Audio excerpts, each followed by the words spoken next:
கிறிஸ்துவுக்கு அன்பான தேவ பிள்ளைகளே, இந்த காலைக்கெது நிகழ்ச்சி வாயிலாக இன்னொரு நாளிலும் உங்களோடு கூட இணைவதில் மிகுந்த மகிழ்ச்சி அடைகிறேன். இந்த நாளிலும் தேவன் நமக்கு கொடுக்கிற ஒரு வாக்குத்தத்தம் எங்க இருந்து அப்படின்னு சொன்னா, 1 சாமுவேல் 16ஆம் அதிகாரம் 7வது வசனம், நீ உன்னுடைய முகத்தையும் சரீர வளர்ச்சியும் பார்க்க வேண்டாம் அப்படின்னு சொல்லி சொல்லப்பட்டிருக்கோம்.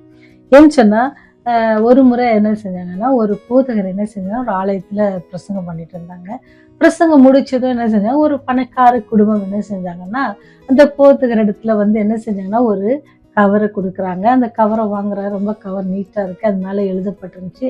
ரொம்ப சந்தோஷம், இன்னைக்கு ஊழியம் பண்ணதுக்கு ஆண்டவர் நமக்கு பெரிய ஆசீர்வாதத்தை கொடுத்துருக்கிறாரு அப்படின்னு சொல்லி அந்த போதகர் அந்த கவரை வாங்கி ரொம்ப பத்திரமா வச்சு அநேக நன்றிகளை என்ன செஞ்சாரு, அந்த மனுஷனுக்கு சொன்னாரு. அதை பின்தொடர்ந்து என்ன செஞ்சா, ஒரு ஏழையான மனுஷன் என்ன செய்யறாருன்னா, அவர்கிட்ட கவர் இல்லை, ஆனா ஒரு பேப்பர்ல சுருட்டி கொஞ்சம் காசு என்ன செய்யறாரு, அவர்கிட்ட அந்த ஊழியக்காரருக்கு கொடுத்து, ஐயா இது உங்கள் ஊழியத்திற்காக நீங்க பயன்படுத்திங்க, அல்லது உங்களுடைய செலவுக்காக இதை பயன்படுத்திக்கலாம் அப்படின்னு சொல்லி அதை அங்க கொடுக்குறாங்க. அதை வாங்கும் பொழுதே போதகருக்கு, ஆமா இந்த மனுஷன் என்னதான் தந்துட போறாரு, இருக்குன்னு எனக்கு ஆசீர்வாதம் பெரிய பெருசா கவர்ல வந்துருச்சு, அதனால ஆண்டவர் இன்னொரு அடிஷனல் பிளஸ்ஸிங் தான் அப்படின்னு நினைச்சு இந்த கவரையும் ஏனோதானோ என்று வாங்கிட்டாரு. வாங்கிட்டு சரிங்க ஐயா ரொம்ப நன்றி அப்படின்னு சொல்லி அவருக்கு சொன்ன நன்றிக்கும் இவருக்கு சொன்ன நன்றிக்கும் ரொம்ப வித்தியாசம் இருந்துச்சு. அவரை ரொம்ப புகழ்ந்து நன்றி, இங்க சரிங்க ஐயா நன்றி ஐயா அப்படின்ட்டு கடந்து சென்றார் ஊழியர். அப்படி அவர் கடந்து சென்று என்ன செஞ்சாரா, அந்த வீட்டுல போயிட்டு அந்த கவரை பிரிக்கிறாரு. ஃபர்ஸ்ட் எந்த கவரை பிரிப்பாருன்னு நீங்க நினைக்கிறீங்க? நீங்களா நானும் செய்வோம்ல, அதே மாதிரிதான். இப்படி புதுசா கவரு, பணக்காரர் கொடுத்த கவர் தானே பிரிப்போம். அதே போல இந்த ஊழியர் என்ன செஞ்சாரு அப்படின்னு சொன்னா, அந்த கவரை பிரிக்கிறாங்க. அப்படி இந்த கவரை அவங்க பிரிக்கும் பொழுது என்ன செஞ்சுன்னா, அதுக்குள்ள எவ்வளவு இருந்துச்சுன்னு யோசிக்கிறீங்க? ரொம்ப பெரிய அமௌண்ட் இருக்குன்னு நினைக்கிறீங்களா? கண்டிப்பா இல்லை. அங்க எங்க எவ்வளவு இருந்துச்சுன்னு சொன்னா, 50 ரூபாய் இருந்துச்சு. 50 ரூபாய் ஒரு நல்ல கவர்ல வச்சு கொடுத்தாங்க. அப்ப அவருக்கு ரொம்ப மனசு சோர்வாயிடுச்சு. இவரே 50 ரூபாய் தான் கொடுத்துருக்காரு, அந்த ஏழை மனுஷன் என்னத்தை கொடுத்துருக்க போறாரு அப்படின்னு சொல்லி அந்த கவரை பிரிக்கல. அவர் அந்த கவரை பிரிக்காம என்ன செஞ்சாருன்னா, அங்க இங்குமா அந்த பிரிச்ச அந்த 50 ரூபாய் டென்ஷன்ல அங்க இங்க நடந்தாரு. சரி அதையும் பிரிச்சிருவோம் அப்படின்னு சொல்லி டேபிள்ல இருக்கிற அந்த பேப்பரை எடுத்து பிரிக்கிறாரு. நம்ப மாட்டீங்க, அதுல 1000 ரூபாய் இருந்துச்சா. அதுல எதுல இருந்துச்சு, 10 ரூபாய் இருந்துச்சு, 20 ரூபாய் இருந்துச்சு, 50 ரூபாய் இருந்துச்சு, 100 ரூபாய், இந்த அமௌண்ட் தான் இருந்துச்சு. அதனால கொஞ்சம் அது அவரால் முடிஞ்ச அளவுக்கு என்ன செஞ்சது, அதை எண்ணி பார்த்தோன்னே அவர் ரொம்ப அவர் மனசுக்குள்ள நினைச்சாராம், நம்ம வெளி தோற்றத்தை பார்த்து ஏமாந்துட்டோமே, வெளி தோற்றத்தை பார்த்து என்ன செஞ்சோம், ஒரு அற்பமா எண்ணிட்டேனே அப்படின்னு சொல்லி அவர் அந்த விசுவாசியை குறித்து வருத்தப்பட்டு உடனே முழங்கால் படிட்டு ஜெபித்தார். ஆண்டவரே என்னை மன்னித்து கொள்ளுங்க, நான் வெளி தோற்றத்தை பார்த்தேன், பார்த்து ஏமாந்து ஆண்டவரே அவரை ஒரு மாதிரி நடத்திட்டேன், நான் மன்னிச்சிருங்க. அவர் மனசுல அந்த மாதிரி எண்ணங்கள் இல்லாதபடிக்கு அவருக்கு சந்தோஷ சமாதானத்தை கொடுங்க, அவர் கைட்டு சேர எல்லாத்தையும் ஆசீர்வாதம்னு சொல்லி அவருக்காக ஒரு 5 நிமிடம் அவர் ஜெபித்தாராம். இப்படிதாங்க ஆண்டவர் சாமுவேல்கிட்ட சொல்லும் போது, நீங்க போய் இந்த இஸ்ரவேலுக்கு ஒரு ராஜாவை நீங்க தேர்ந்தெடுத்து வாங்கன்னு சொல்லி அனுப்பும்போது, ஈசாயின் குடும்பத்துல போய் ஒவ்வொருத்தரையும் என்ன செய்யறாரு, அவர் பார்க்கிறாரு. அப்படி பார்க்கும் பொழுது எல்லாரும் என்ன செய்யறாங்க, அதற்கு தகுதி இல்லை அப்படின்னு சொல்லி ஆண்டவர் அவர் யாரையும் அபிஷேகம் பண்ணல. அப்ப திருப்பி ஒரு உங்க குடும்பத்துல இன்னும் யாராவது இருக்கிறாங்களா அப்படின்னு கேட்க, ஆமா எங்க வீட்டுல ஒரு சின்ன பையன் இருக்கான், அவன் ஆடு மேய்ச்சிட்டு இருக்கான் அப்படின்னு, அவனை அழைத்து வாருங்கள் அப்படின்னு சொல்லி அவர் கிட்ட வந்தோடனே சாமுவேல் பார்த்தோன்னே அவருக்கு ரொம்ப ஆச்சரியம். என்னடா ஒரு ஆட்சி செய்வதற்கான ஒரு இதுவும் அவர்கிட்ட இல்லையே, சின்ன பையனா இருக்கானே அப்படின்ட்டு அவர் நினைக்கும் பொழுதுதான் ஆண்டவர் சொல்றாரு, நீ உன்னுடைய முகத்தையும் சரீர வளர்ச்சியும் பார்க்க வேண்டாம் அப்படின்னு சொல்றாரு. ஏன் சொன்னா, அவன் ஆடு மேய்த்து அவன் ஆடுகளை மேய்க்கிறான்னு சொன்னா எவ்வளவு பொறுமையா கத்திருப்பான், எவ்வளவு போராட்டத்தை சந்திச்சிருப்பான். இதெல்லாம் தான் எங்க நடக்க போகுதுன்னா, அரசன் ஆகும் பொழுது நடக்க போகுது. அதனால ஆண்டவர் சொல்றாரு, அவனுடைய என்னதை பார்க்காத, முகத்தை பார்க்காத. முகம் எப்படி, பால் வடிகிற அழகு முகம், சின்ன முகம், அது என்ன ஆட்சி செய்யுமா அப்படின்னு நீ பார்க்காத, அதனுடைய சரீர வளர்ச்சியை பார்க்காத. அது ஆண்டவர் சொல்றாரு, மனுஷன் பார்க்கிற விதமாக நான் பாரேன் அப்படின்னு சொல்றாரு. உங்களையும் என்ன ஒருவேளை சிலர் அப்படிதான் அற்பமா பார்ப்பாங்க. இவங்களால என்ன செய்ய முடியும், இவங்க கிட்ட என்ன இருக்கு அப்படின்லாம் யோசிப்பாங்க.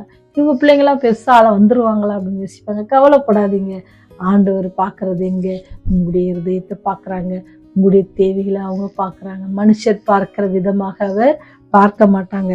அவர் என்ன செய்யலாம், ஒருவேளை நம்ம அழகாக ஆராதனை நடத்தலாம், அழகான காரியங்களை செய்யலாம். ஆனா ஆண்டவனுடைய இதயங்களை பார்த்து கொண்டிருக்கிறார். சரிங்களா? ஒருவேளை தாவீது ராஜாவை போல வாட்ட சாட்டமாக இல்லைன்னா கூட ஆண்டவர் பார்த்தார். அவருடைய காரியங்கள் வேறு வேறாக இருக்கும். ஆண்டவர் பார்க்கிற விதமாக உங்களையும் என்னையும் பார்த்து அவர் ஏற்ற வேளையில ஏற்ற காரியங்களை செய்து ஏற்ற வேளையில உயர்த்தி ஏற்ற காலங்களில் நமக்கு சுகத்தையும் பலத்தையும் தரவர் வல்லவராக இருக்கிறார். கம்பீரமான தோற்றம் மாத்திரம் இல்லை, ஆண்டவர் நம்ம வெறுமையா இருக்கும் பொழுது கூட எடுத்து அவர் பயன்படுத்துவார். குஷ்டரோகியா இருக்கிறவங்கள ஆண்டவர் அவருடைய ஊழியத்திற்காக பயன்படுத்துவார். படைத்தலைவனாக இருந்தவனுக்கு குஷ்டரோகம் இருந்துச்சு, அவனுக்கு விடுதலை கொடுத்து அவன் மூலமாக அவருடைய நாமத்தை அவர் பிரஸ்தாபப்படுத்த வல்லவராக இருக்கிறார். அதனால நீங்க கவலைப்படாதீங்க. உங்களால முடிஞ்ச எல்லா காரியத்தையும் ஆண்டவருக்காக உறுதியாய் செய்யுங்க. அவர் உங்களை உயர்த்த காத்து கொண்டிருக்க. நீ உன்னுடைய முகத்தை சரீர வளர்ச்சியும் பார்க்க வேண்டாம். ஆண்டவர் எல்லாவற்றையும் பார்த்து ராஜாவாக்குவார். அதே போல உங்களையும் உங்களுடைய வாழ்க்கையிலும் எல்லாவற்றையும் அவர் செய்ய வல்லவராக இருக்கிறார். அழகான தோற்றங்களை கண்டு அதிக மதிப்பெண் கொடுக்க முந்த வேண்டாம். அற்ப தோற்றங்களை கண்டு குற்றத்தை மதிப்பிட நிறைவுகளையும் விதைக்க வேண்டாம். சிலருடைய நம்முடைய ஜட்ஜ்மெண்ட் அப்படிதான் இருக்கும். கொஞ்சம் எளிமையா இருக்கவங்களை பார்த்து ஒரு ஜட்ஜ்மெண்ட் பண்ணுவோம். நல்லா அந்த மாதிரி நம்ம பண்ண வேண்டாம். உண்மையற்றவன் உயர்ந்து நின்றாலும் தூசியாய் என்ன செய்யும்? உதறிவிடு. வாய்மை உள்ளவன் தாழ்ந்து போனாலும் தலை வணங்கி ஏற்றிடு. உண்மையற்றவன் உயர்ந்து நின்றாலும் தூசியாய் உதறிவிடு. வாய்மை உள்ளவன் தாழ்ந்து போனாலும் தலை வணங்கி என்ன செய்? ஏற்றிடு அப்படின்ட்டு சொல்லப்படுகிறது. அதனால நம்ம தோற்றங்களை கண்டு யாரையும் இது பண்ணாதபடிக்கு தேவ பிள்ளைகளாக அவர்கள் தேவனால் ஆசீர்வதிக்கப்பட்டவர்களாக, தேவனால் அழைக்கப்பட்டவர்களாக, தேவனால் தெரிந்து கொள்ளப்பட்டவர்களாக, தேவனால் மீட்டு கொள்ளப்பட்டவர்களாக உங்களையும் என்னையும் எப்படி மீட்டு கொண்டாரோ அவர்களையும் அவர் தன்னை சொந்த ரத்தத்தினால் மீட்டு கொண்டார் அப்படின்னு பார்ப்போன்னு சொன்னா ஆண்டவர் உங்களையும் உயர்த்த வல்லவராக இருக்கிறார். தேவனை நாம் பற்றி கொள்வோம். தாவீதை போல எல்லா நேரங்களிலும் அவரை பின்பற்றுவோம். தேவன் உங்களை இன்னும் ஆசீர்வதிக்கிறாங்க. ஜெபம் செய்வோமா? அண்ட சராசரத்தையும் படைத்து ஆண்டு கொள்ளுங்கள் என்று சொல்லி மனித இனத்தையும் படைத்து எங்களை இம்மட்டுமாய் பாதுகாத்து வருகிறவரே, நாங்கள் பாவத்தில் தவறி விழுந்த பொழுது எங்களை அப்படியே விட்டு விடாதபடிக்கு மீட்டெடுத்து பரலோக ராஜ்யத்திற்கு உம்மோடு கூட சேர்த்து கொள்ள பிரியப்பட்டு எங்களை வழி நடத்தி ஒவ்வொரு நாளும் ஆசீர்வதித்து வருகிறவரே, பலவீன நேரங்களில் உடைய பலத்தினால் இடைக்கட்டி சுகவீன நேரத்திலே உடைய சுகத்தினால் எங்களை உடைய சுகமளிக்கும் கருத்தினால் எங்களுக்கு சுகத்தை தந்து எங்களை பாதுகாத்து வருகிறவரை துதிக்கிறோம், சோஸ்தரிக்கிறோம். இந்த நாளையும் நீர் கூட்டி கொடுத்ததற்காக நன்றி ஆண்டவரே. ஜீவனுள்ள ஒரு தேசத்தில் எங்கள் பெயர்களை நீர் பதிவு செய்ததற்கு, எங்களை தகுதிப்படுத்தினதற்காக, உடைய கிருபைக்காக, உடைய இறக்கங்களுக்காக நன்றி செலுத்தும். நாளிலும் கைத்து செய்கிற எல்லா காரியங்களையும் கரம் எங்களோடு கூட இருந்து எங்களை வழிநடத்தி கெஞ்சி மன்றாடுகிறோம். குற்ற குறைகள், பாவங்கள், மீறுதல்கள் எல்லாவற்றையும் ஒரு விஷயம் மன்னித்து ஒரு ராஜ்யத்தில் எங்களை சேர்த்து கொள்ள வேண்டுமா பாதபடியில கெஞ்சி மன்றாடி நிற்கிறோம் சுவாமி. அதுக்கு தடையா இருக்கிற எல்லா பழக்க வழக்கங்கள், குணாதிசயங்கள் எல்லாம் எங்களை விட்டு நீக்கி போட தேவ ஆவியர் எங்களோடு கூட இடைப்பட நீர் வழிநடத்த வேண்டுமா கெஞ்சுகிறோம்.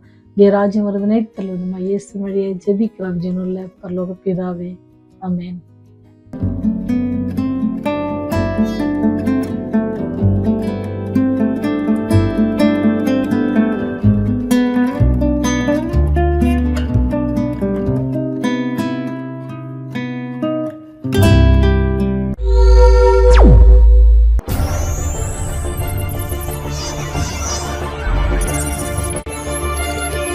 நீங்கள் பார்த்துக் கொண்டிருப்பது உங்கள் ரிவைவல் டிவி.